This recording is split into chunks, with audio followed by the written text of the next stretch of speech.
Hello beautiful people of the internet, welcome back to my channel. My name is Hannah if you're new here, and I'm so excited that you joined me today.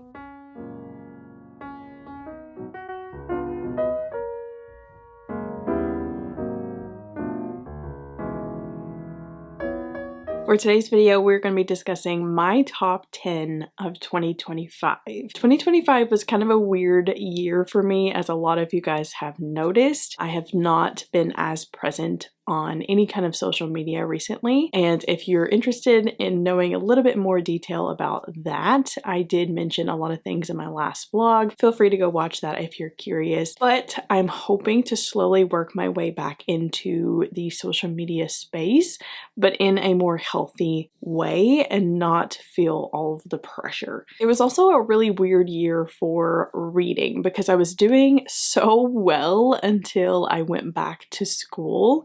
Like, this school year has just been a very tough one, and I stopped reading. I just really did. I was reading like 2 books a month, which if you've been a part of my channel for a long time, that's really different for me. I just completely went from reading all the time to not reading at all.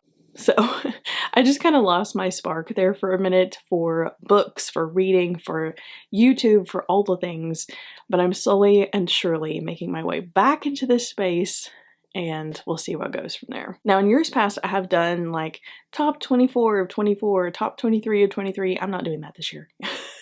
I am narrowing my books down to my top 10, and that was kind of difficult to do, I'm not gonna lie, but because I didn't read towards the end as much, it wasn't as difficult as it could have been. So without further ado, let's go ahead and talk about my top 10. Starting at number 10, I feel like this is going to be on a lot of people's top 10 for this year, and that is Sunrise on the Reaping by Suzanne Collins. We finally got another installment in the Hunger Games series. I feel like we have been asking for this for years, and finally she has delivered, and she did not disappoint. Sunrise on the Reaping is following Haymitch, and if you have read the original trilogy, watched the movies, whatever, if you know the story, then you know Haymitch's character. He's just kind of a rough around the edges dude. He's been through a lot of stuff, and in this book, you know exactly what unfolds in his life and why he is the way that he is. Do not go into this book if you're out of tissues. Run to the store real quick, get you a box of tissues, and then come back and read it, because yeah, Suzanne Collins did not have our best interest at heart. She did not. It was phenomenal. It was so good. It was the best kind of hurt, and I loved this book so much. Coming in at number 9 is actually a biblical fiction, and that is Pearl in the Sand by Tessa Afshar. This was actually my second Tessa Afshar that I picked up, and I believe this might be her oldest book. Don't write that down, but I'm pretty sure it is. I use the term retelling very loosely because I don't want to make it seem like Tessa Afshar told a new story. She took the biblical story of Rahab in the Bible and told it from a new perspective, and I really loved this story. If you don't know the story of Rahab, Rahab was a prostitute who actually hid 2 spies that were from Joshua's army when he was taking over the city of Jericho, and she is a very, very big part in a lot of how the Bible is told. So, and you're probably thinking, you know, like, how does all that work? I really highly encourage you to go into this story in the Bible first and then go into this one, because I do think that Tessa Afshar did such a good job of recapturing that story. Number 8 is a book that I cannot stop recommending to people. I love this book so much, as well as the second book in the series, and that is Heartless Hunter by Kristen Cicerelli.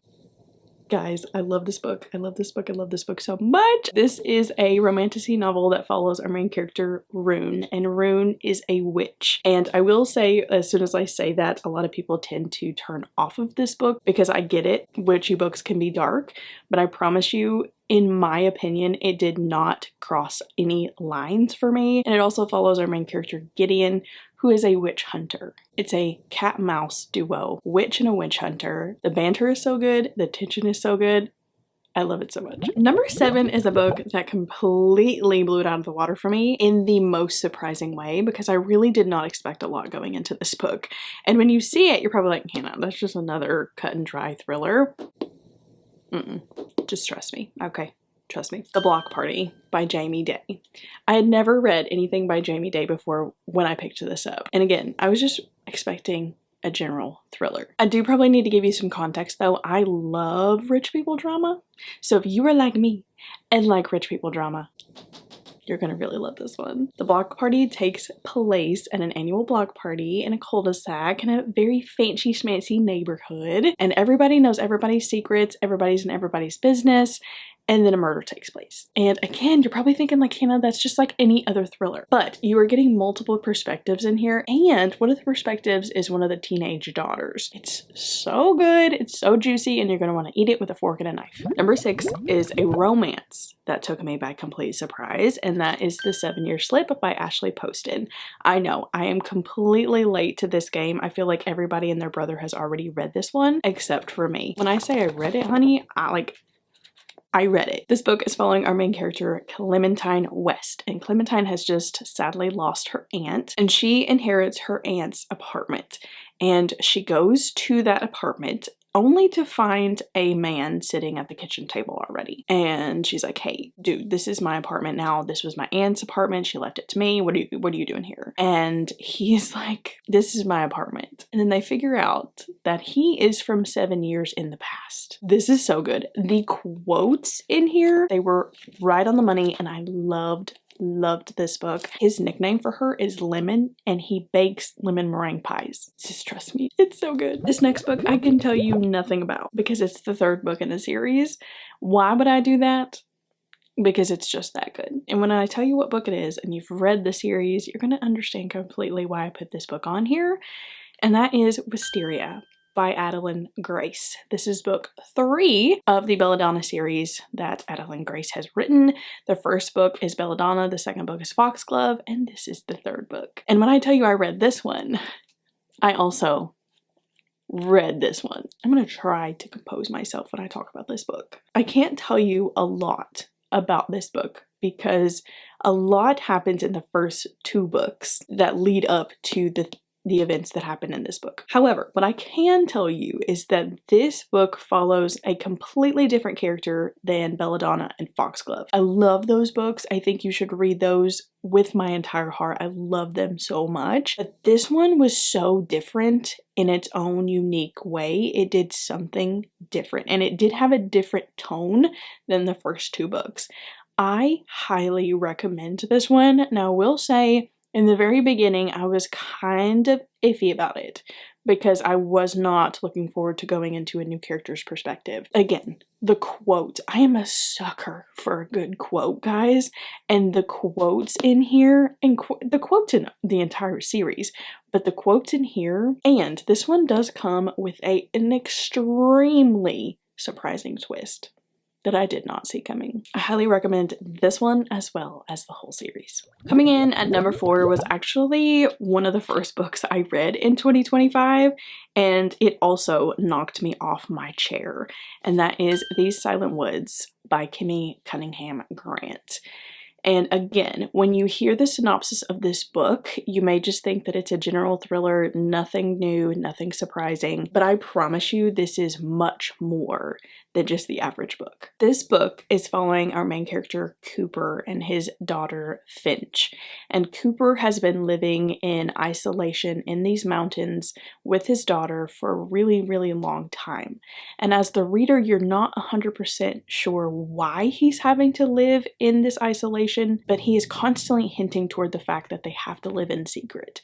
And he has trained Finch to be on alert all the time and having to hide all the time, and you don't know why. And as the reader, that's really part of the suspense of trying to figure out why he's having to live in isolation. I will say the best part of this book is the very end and the journey that leads you to that. And again, I just don't want to say more than that because I promise you, if you go into this book completely blind, it's going to be so much better. Coming in at number 3 is When the Day Comes by Gabrielle Meyer. This is book number 1 in the Timeless series.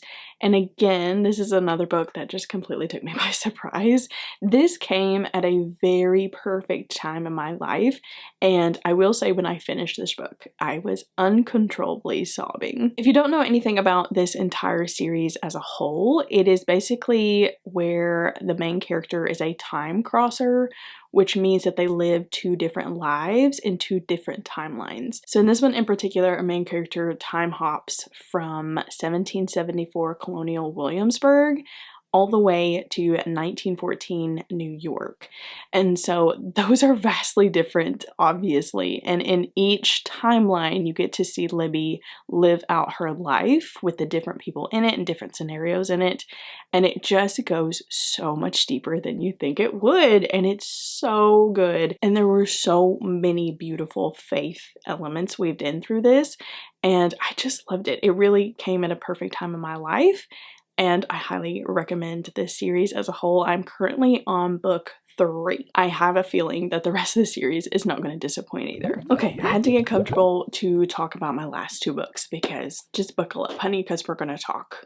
Coming in at the number 2 spot is actually 2 books, and I just couldn't talk about one over the other, and that is Divine Rivals and Ruthless Vows. This is another train that I am completely late on. The rest of you are sitting there and you're like, Hannah, we've been on the train for a while. Where have you been? I cannot express to you the love that I have for these books. I wish that I could be able to read these again for the first time because that would be such a joy. One of my favorite books of all time is Lovely War by Julie Berry. I love that book so much. It does have a lot of Greek mythology, Greek gods and goddesses throughout it. And again, I don't think that that ever crosses a line for me because coming from a Christian perspective, I think a lot of people are turned off from that aspect. But to me, it's just there. It's just a fictional story. It's just there. There are elements of Greek mythology and Greek gods and goddesses throughout these books. These books are following our main characters, Iris and Roman. They start out as enemies. They're both working at the Oath Gazette and they really want the new promotion. During all this, Iris starts writing letters to her brother that is in combat. She's never receiving an answer until one day she finally does. And it just so happens the one who is responding to her is Roman. And that is just a little tip of the iceberg of how far and deep these books go. I can tell you this without a doubt. There are a lot of couples, fictional couples that I have fallen in love with over the years. I think Iris and Roman might be my favorite. Those are some big words, but I really do think they are my favorite. I loved these books so much. I will eventually even reread them, and that to me speaks volumes. Coming in at the number 1 spot is a book that I don't even own. So that should show you right there what a surprise this book was, because I read this book while I was at the beach and I read it on my Kindle. I was listening to it audibly, and the entire time I was reading this book, I was like, guys, this is good. This is good. I even featured it in a vlog. I was like, this is so good. If you have ever listened to me, listen to me now.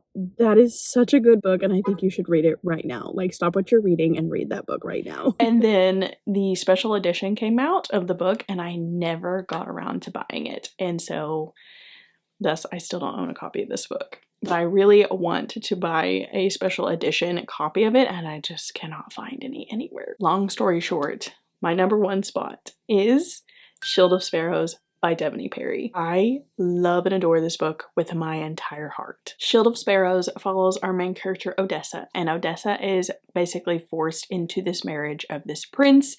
And obviously this prince is very high up. He wants to protect his bride. And so he gives her a guardian. And so the guardian is in complete loop with Odessa. He is constantly there watching her, keeping her safe.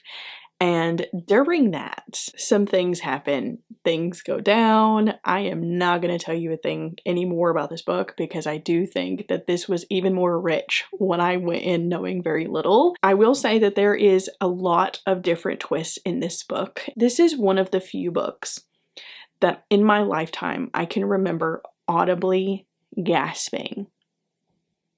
I was in a public beach, in a public setting, reading this book, and I gasp out loud. Anyway, do with that what you will. I loved this book so incredibly much, and I will own a nice copy of this book as well as the next book because the next book is coming out next year. I'm so excited. Hopefully that one does not disappoint either. I have extremely high hopes for that book. So let's cross our fingers and hope Devney Perry delivers. And there you have it, my friends. Those are my top 10 of 2025. Thank you so much for riding this crazy ride with me. I know that my content has been kind of inconsistent recently, and I do apologize for that. But Hannah is human and will continue to be human. I do hope that 2026 treats you so well, and I hope that those of you who had a hard 2025 get a little bit of a break in 2026. If you made it this far into the video, please let me know your favorite book of 2025, and I would love to chat with you down in the comments. Until next time, my friends, remember this world is a better place with you in it. I love you and Jesus loves you, and I will see you in my next video. Bye, guys!